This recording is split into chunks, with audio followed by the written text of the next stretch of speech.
So welcome and welcome back to YouTube channel Yogesh की bakery. तो आज मैं लेकर आया हूँ बहुत इंटरेस्टिंग टॉपिक, पिज्जा। आज हम बनाने वाले पिज्जा।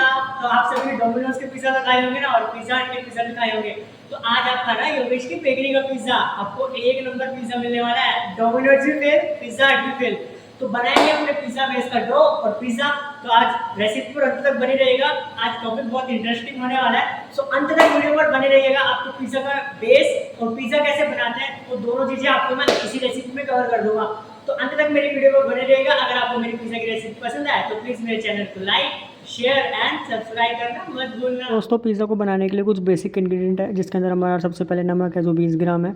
उसके बाद हमारा जो शुगर है वो 50 ग्राम है, और हमारा ड्राई ईस्ट 20 ग्राम है, और हमारा डालडा घी 50 ग्राम, और मैदा हमारा 1 किलो, और पानी है 550 ग्राम। तो सबसे पहले हम अपने एक एक करके सामान को अपने बाउल में डाल लेते हैं। तो सबसे पहले आपने अपने मैदा को बाउल के अंदर खाली कर लेना है। उसके बाद अपने अपने पानी को भी उसके अंदर डाल देना है अच्छे से।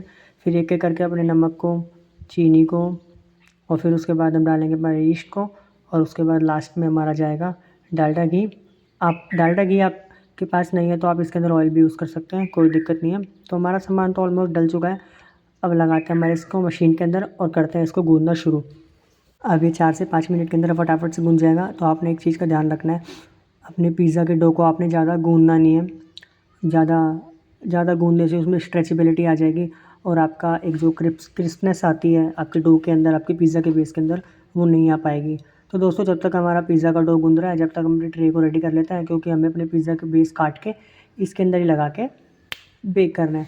तो आप देख पा रहे होंगे मेरा तो पिज़्ज़ा का डो गूंद चुका है। अब मैं उसको अपने हाथ से हल्के हाथ से स्ट्रेच कर रहा हूँ, और 10 से 15 मिनट के लिए इसको कवर करके छोड़ दूँगा।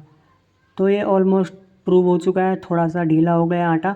तो आपने ऊपर नीचे इसको हल्का सा मैदा स्प्रिंकल कर लेना है, और मैदा स्प्रिंकल करने के बाद करना है उसको बेलना चालू। तो आप इसे हल्के हाथ से स्ट्रेच करेंगे, फिर उसके बाद इसको बेलना चालू करेंगे। तो आपने बेलते वक्त एक चीज़ का ध्यान रखना है कि आपने ज़्यादा ज़ोर नहीं लगाना है, क्योंकि आपकी शीट फट जाएगी। क्योंकि हमने इसको 15 से 20 मिनट के लिए छोड़ दिया था रेस्ट करने के लिए, जिससे हमारा डो हो गया था बहुत ज़्यादा ढीला। और ढीले होने के बाद अगर इसको आप ज़्यादा ज़ोर से रोल आउट करेंगे तो आपकी शीट फट जाएगी। तो इसलिए आपने हल्के हाथ से बिल्कुल प्यार से चारों तरफ से इवनली उसको रोल आउट करना है, बेलना है, क्योंकि बाद में हमें इसके राउंड शेप के पिज़्ज़ा के बेस निकालना है। तो वो बेस आप अपने हिसाब से भी निकाल सकते हैं। आपने छोटा निकालना है, मीडियम साइज़ का निकालना है, स्मॉल, लार्ज, व्हाटएवर, जैसा भी आपको बेस का साइज़ चाहिए आपके ओवन के हिसाब से निकाल सकते हैं। तो मैं तो आप देख पा रहे होंगे इस तरीके का मेरा ये है। मेरे पास कटर नहीं है, तो इसलिए मैं ढक्कन से ही, डब्बे से ही अपना पिज़्ज़ा का साइज़ निकाल रहा हूँ, काट रहा हूँ। ये मीडियम साइज़ का है, जिसके अंदर मीडियम साइज़ का हमारा जो 8 इंच का होता है वो हमारा बेस निकाल रहा हूँ मैं। तो आप अपने हिसाब से निकाल लेना। तो एक एक करके आपने बड़े प्यार से उसको ज़्यादा ज़ोर से दबाना है। दबाने के बाद वो को उठा लेना वापस। तो उससे क्या होगा कि आपका पिज़्ज़ा का जो बेस है वो ईज़िली आपका निकल कर बाहर आ जाएगा। इसके बाद आपने उसको फ़ोर्क स्पून की सहायता से इसमें होल कर लेना है। तो आप देख पा रहे होंगे इसके अंदर पूरे होल कर लेने हैं आपने, क्योंकि इसे होल करने के बाद भी हमें 4 से 5 मिनट के लिए प्रूव करना पड़ेगा, ताकि हल्का सा इसका साइज़ थोड़ा डबल हो जाए। फिर उसके बाद इसको करेंगे हम बेक। हम इसको डायरेक्टली ऐसे बेक नहीं करेंगे, क्योंकि हमें इसे 4 से 5 मिनट प्रूव करना है। तो आपने सभी के अंदर अच्छे से इवनली इसे होल कर लेना है, और फिर उसके बाद इसको अपनी ट्रे के अंदर एक एक करके सेट कर देना है। 1-1, 2-2 इंच का गैप होना ज़रूरी है, क्योंकि प्रूव होने के बाद ऐसा ना हो कि कहीं आपके पिज़्ज़ा के बेस जो चिपक जाए। तो आप देख पा रहे होंगे, तो मेरे तो पिज़्ज़ा के बेस मैंने ट्रे में लगा दिए हैं। अब मैं कर रहा हूँ मेरे ओवन का टेम्परेचर सेट।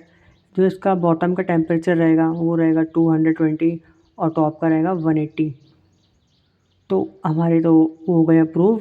अब डाल देंगे हम इसे हमारे ओवन के अंदर। तो आप देख पा रहे होंगे हमारे पिज़्ज़ा के बेस गए ओवन के अंदर, और वो निकलने के लिए तैयार। तो आप देख पा रहे होंगे मेरे पिज़्ज़ा के बेस निकल गया, और एकदम बढ़िया पिज़्ज़ा के बेस निकले हैं। साइज़ जो था उससे डबल साइज़ निकला है। आपका भी यही एकदम साइज़ निकलने वाला है। तो आप देख पा रहे हो कितने सॉफ्ट और कितने क्रिस्पी हैं। तो दोस्तों, आपने इस पिज़्ज़ा की बेस की रेसिपी खुद भी ट्राई करनी है, और दूसरों को भी सिखानी है। आपको मेरे पिज़्ज़ा बेस की रेसिपी कैसी लगी? मेरा पिज़्ज़ा बेस तो बहुत बढ़िया बना हुआ है। आपका भी बन गया होगा और आपका भी बनने वाला होगा। तो प्लीज़ मेरे चैनल को लाइक कर देना, सब्सक्राइब कर देना, और ढेर सारा प्यार देना। पिज़्ज़ा खुद भी खाना और पूरी फैमिली को भी खिलाना, और थोड़ा सा मेरे लिए भी बचा के रखना। Bye bye.